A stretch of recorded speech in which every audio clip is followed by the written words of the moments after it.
আমি যখন প্রথম বিয়ে করি তখন 1650 টাকা বেতন পাই। মাশাআল্লাহ। তারপরে পর প্রথম বাচ্চা যখন হয় তখন 20,000 টাকা বেতন পাই। মাশাআল্লাহ বলবেন না?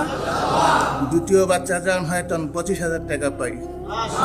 তৃতীয় বাচ্চা যখন হয় তখন 30,000 টাকা পাই।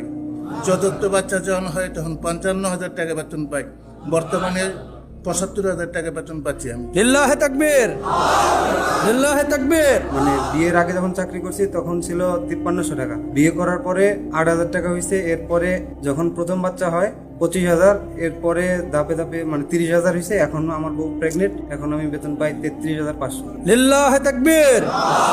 আল্লাহ আরো বারাকা দান করুন, জাযাকাল্লাহ। যারা কনফিউশনে আপনারা ভোগেন যে আসলে খাওয়াবো কি, দেখেন আর রিজকু মাকসুমুন, রিজকের মালিক কে?